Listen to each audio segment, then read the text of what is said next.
Hello, this is Maribel from Learning in Wonderland. I wanted to make a video to explain how to put together my flipbook. I created a flipbook that would be easy to copy and would not require cutting or pasting or gluing or anything else like that. To create these, all you have to do is type them up, print, fold them, and I will show you exactly how to fold them, and staple at the top, and you're ready to go. No more fuss or muss. So I want to show you what you will see when you open your file. You will see these pages like this laid out inside of a folder. Now each one is labeled something differently here. This is front and back cover, page 1, page 2, page 3, page 4, page 5. Altogether you will be printing 6 pages. So each one of these has several pages within each one. Because I want to give you lots of options. I did not want to put them all into one PowerPoint because it would be a mess. It would be very difficult to see which pages you needed. So from each and every single one of these PowerPoints, you're just going to print one page. So from this one, I will just print one front and back cover. From this one, I will choose which one I like the best, which page one I like the best, and use that one. From here, I will choose one page, page 2, page 3, one page 4, and one page 5. So you will just have 6 pages printed out, no more than that. So we'll go over here to the one that says front and back cover. And when I said choices, I wanted to give you lots of them. So here's like a female teacher with longer hair. Here is a female teacher with shorter hair, a female teacher with curly hair, and a male teacher here. It shows them with an apple, a teacher and a child, 2 kids, and then down here, you can see here, I included the text that I used here on these first ones, and the second set here, I left it blank here for you to just customize as you would like. So each one of those is available like that as well. And at the very bottom, there's a completely blank one. So let's say you want to create one of these for the end of the year, or information about anything else, or foldable for grammar or for math or anything else. I left some blanks so that you can customize as you would like. So that is the front cover. So as I said, you're going to go ahead and choose just one page. So let's say I choose this one. You will go ahead and click inside the boxes, type your name, enter your room number, or your school's name or anything else like that. Then go ahead and customize your fonts. For that one, I used KG. Always a good time, I believe. And then these boxes are movable, so if you don't like how it's lined up, you just go ahead and just drag it wherever you would like it. And you can make the fonts as big as you would like also by just clicking up here. So you can pretty much customize as you would like and make your book look exactly how you want it to look. So that is page 1. Like I said, I would go ahead and print one of those pages right now. I just exited because I don't need a copy. I already have one. We'll go to page 2 here. Now on the first pages, I like the first slide of every file, I tried to include something that was as close to mine as possible, that you could go ahead and personalize and make it look as you want. So this is kind of a general way that I laid mine out here, and this is what I included in my own version. So if you want to go ahead and save some time and just change this information to match your your homework here and your general information here, it'll just save you a little bit of time. If you don't need it, just go ahead and delete the slide. So it's pretty much up to you how you want to use it. But I wanted to include one that was almost ready to go here for you. Just customize throughout here. I went ahead and defaulted the fonts so that you can choose your own fonts that you want to use. So to change those all together, I'll just go ahead and click in here. Sorry. If you ever do that, just go undo. Just go ahead and highlight everything and click the font that you want to use. For this one, I used KG Miss Kindergarten. And it's a really clean looking font, but it's a little funner than Arial that I've got going on down here. I will be including a PDF that has links to every font that I use throughout this file. So I have this right here. And sorry if you hear some snorting and stuff, it is not me, it is my pug in the background. So this is what your page 1 is going to look like. If you go down here, let's say you don't want to use any of my information, totally fine. Go here, and I try to give you a general idea of where your text would end up inside of the flipbook. And just in case you erase this and aren't sure where this page is going to end up, on the side of this right here, you can expand your view. And on the side here in the gray space, I wrote some text just letting you know, just as a guide, just to let you know where these pages would line up on your flipbook. So all of these slides have that on here, and you can customize this last one just like before and include any information you would like on it. So I'll go ahead and exit that one. Here's page 2. Works the exact same way. This is kind of like the page that I'm sending at home. I just change the fonts on there. And if you want to use your own template, it's right here. Enter your own text down here. And if you want a completely blank one, just use this right here. And in here, in the version that I'm sending home, I'm including a picture here of one of my decodable readers that my kids are going to be reading. I just Googled it offline and just dragged it right inside here. So pretty easy. Down here, same thing. I Googled a picture of a uniform shirt, which you can see right here. And all you have to do is just drag it in place. And it's right there. So you just go through here. I would delete that little box back here and include it in there. And I find sending pictures helps a lot when parents are reading it, so they know exactly what I'm talking about.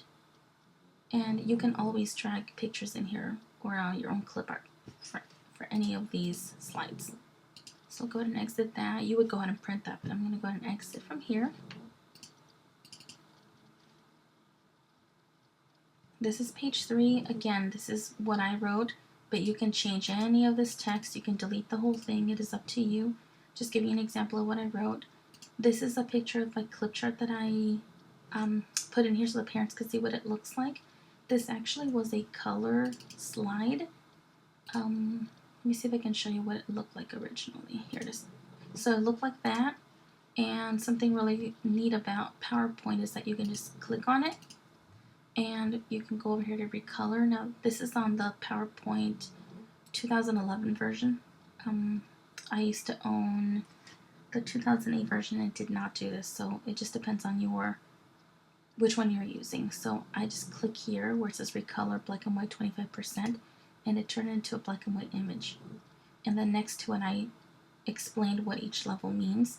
So if you use a clip chart, it'll just be really easy for you to just go ahead and fill in here what you would like to say about each level, or the colors. I left it as is just in case you're using something similar to mine. And once again, there's customizable ones down here. So again, you would just print one of these pages. I'll go ahead and exit out of here. It's page 4. Same again. You can go ahead and delete this table, customize it as you would like. You can go for one that's pretty much completely blank, and it'll tell you exactly where the text is going to land. This text will show up on the back of flap 3, and it will line up with the flap called Classroom Rules and Procedures, so you'll know exactly where it is. Now, a piece of advice that I have for you is maybe printing out the first one, the one that I left kind of as is, like what I'm using, printing maybe that out, then making a back-to-back just to see exactly how it lines up before customizing the rest of the text, especially if you're using these blank ones, because these are pretty much a general guide to how I'm using them, so I know that they line up just right. Then here's the last one. Same thing. This is pretty much almost how I'm sending it home. Here I included pictures of supplies that the kids will need. So I typed, glue bottles, and I put like a picture of a glue bottle here. And again, I just Googled the images, dragged them in place, and I recolored them with that little option that I showed you. And as you can see, there are lots of choices here, depending on which one you would want to use. So there you go. And once again, you're just going to do one page for each of these presentations. And that's all you will need. Now the next part, I will be showing you a video, and for the next part I will be showing you exactly how to for the next part I will be showing you a tutorial how to line up the pages and how to feed them through the copier so that the pages line up exactly how mine lined up. Okay, now that you have printed your pages out, you will have a book that looks kind of like this. So the pages will be printed out in order, just like mine right here. It's page 1 all the way through the cover all the way through page 5. And you can see them here. The numbers here at the bottom don't match up, so you have to make sure that you're really careful about how you print them. So what I'm showing you right now is exactly how they printed out in the order that I have them in the PowerPoint files. So there's a little trick to it to make sure that it's lined up the right way when you feed it through your copier. That way the copies are exactly how I made my booklet. And I'll show you how to line them up so that your copier does it right. So your first cover, which is the first page is your cover, you'll have it facing you, and you'll just turn the second page upside down. So that is the cover and page 1. And you can see that the boxes line up there. Now if I flip this page over, you will see that the boxes will line up, and that is how it's going to come out when it's coming out of the printer. And when you fold it, you will see that it makes sense right there. So these are the pages in order again. So the first page, the cover, then you flip the next page over, then the next page faces you, the next page is flipped over, then again it faces you, and the last page is going to be flipped over. Now if you want them in black and white, you can just feed them through the machine like this, make 30 of them, and you'll be pretty much done. Now I like doing them in color, so what I have to do is I have to put these two together, the cover and page 1 together through the copier, one facing me, one upside down, and I'll feed it through the machine, and I'll get a paper that looks like this. Then I'll do the same thing for the next one. This will be page 2 and page 3, as they're labeled on the files that you have. One will be facing you, and one will be upside down again to make sure they come out right. And then the last 2 pages will be fed through. You will have a total of 3 pages altogether. Okay, now you will have your pages that look like this after you fed them and you made your copies one-sided or two-sided, back and front. Now the easiest way to line them up is by looking at pages 3, 4, and 5. I designed them so that they overlap just slightly, so you'll just line up the bottom of that pink page to the top of that box right there where it says number 5. And I'm just using the black area as a guide where to line it up. And get page 3, or flap 3, sorry, I keep calling it the wrong thing. Flap 3 and do the same exact thing. So I'll have 3, 4, and 5 right there. Then this is the easy part. You'll go back here, reach around it, and you will pick up the cover, flap 1 and flap 2. You'll line up the bottom of flap 2 right to the top of the box where it's classroom, where it says classroom supplies, flap 3. And then let's go ahead and press down. Pretty simple. Now grab your stapler, and I like to use the long stapler and staple right through the middle of the booklet that we don't have any bunching, but I don't have one of those at home, so I'm just using a regular stapler. Just go ahead and staple at the top there.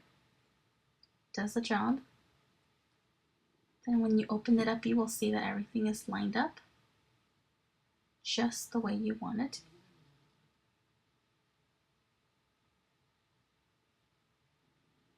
And I love that I'm not wasting any paper, which is nice. So that is pretty much it. In the back of it, I left some notes so that if you're doing a presentation, your parents can take some notes on your file, on your presentation. That is pretty much it. I hope you enjoy your little book. Thank you.